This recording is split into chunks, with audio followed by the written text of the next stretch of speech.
Hello and welcome to a new episode of Laravel Core Adventures, where we take pieces of our favorite PHP framework and together figure out how they work in the background.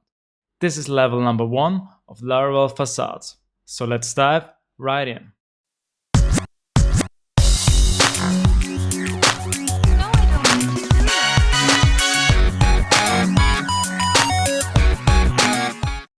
When it comes to Laravel, facades are an often discussed topic. People love them, people hate them, there's almost nothing in between. One of the reasons for this is that many developers don't know exactly what facades are and how they really work. In this and the following videos, I want to help demystify Laravel facades, show what they are, and also how to use or not to use them. But let's start easy. So what is a facade? Here I got a simple example for you. So here in the main route file, I've linked the home page to the page controller and to the welcome method. So let's go to the page controller. And here I have this welcome method where I just return a welcome view. So that's it. In the browser, when we take a look at that, it's just this simple welcome site here. To make this work, I'm using this view facade here that is returning the welcome blade template. But what are these facades? The Laravel documentation says a facade provides a static interface to a class available in the service container. So let's think about that for a minute. So first we have this static interface here. And what this means is we're calling here this static make method on the view facade. So this is the static interface that we're talking about. And now this is connected to a class available in the service container. And the service container is a part of a framework which is responsible for managing class dependencies. It's a whole topic for itself, but for us it's important right now to only know that Laravel provides service classes through this container. The view is such a class that we can make use of. Instead of using the view facade, we can also grab the class directly from the container. So this would work like that. I use the app helper method that Laravel provides, and it is responsible for interacting with the service container. So I can bind stuff to the service container, but I can also get stuff. And we are getting the view service class now from the service container with this app helper method. And then we can call the make method again like we did before on the view to get the welcome blade view. Okay, let's try this out in the browser. And this works as well. So the facade is just a shortcut for the call on the service container. Let's change it back. And let's get rid of that here as well. Okay, now let's make use of another facade here. I want to grab a parameter from the URL and I want to use that in the welcome template. So let's make use of the request facade. And on the request, I'm going to call the get method to get a specific parameter from the URL. And let's say it's called name. And let's also save it here. All right, and now then I want to pass that to my view file.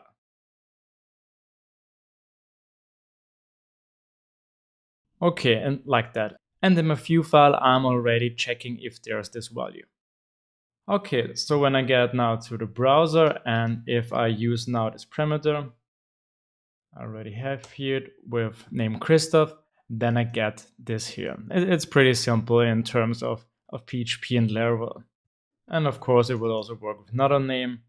So let's try Brian. Okay, so this works as well. And again, I could change this facade call here to a call to the service container directly. And now I would grab the request service class. And again, the rest is the same. So this is still working perfect. Okay, but let's change this back. So now we have here an example with two facades that we're using, the request facade and the view facade. And we also already learned that we are calling service classes in the back. Alright, so this was a simple example demonstrating how to use facades in our application. And when we check Laravel documentation, we'll see there are lots of other facades that we can use. So here we have a list of all of them. And we also see which class is being used. So these are the service classes that I've been referring to before. So every time you want to know which class is called when you use a facade, you can go here and see, okay, yeah, for cache, we're using the cache manager. And what's cool about facades is they're super easy to use because they all have short and memorable names, and it can be used in almost everywhere inside your application. And as you see here, also the static interface, these static calls are very good for readability. And it's easy to understand what's happening here.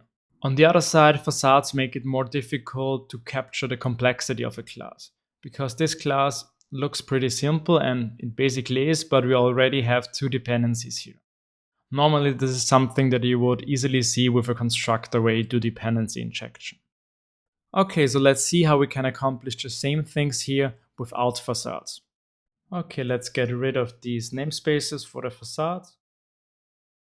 And let's create a constructor here. And in there, I'm going to pass these two dependencies now. So first a request, and then also the view. And as you can see by the imported namespaces, we're now using the real classes and not the facades. Okay, nice. And let's also initialize the fields. And also for the view. Okay, perfect. Now we can get rid of these facades and we can use the dependencies that we have injected to our class.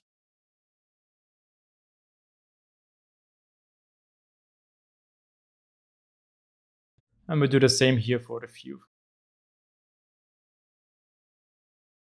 Okay, now let's see if this is working. I already see there's something wrong here, so I think I used the wrong namespace, but let's see.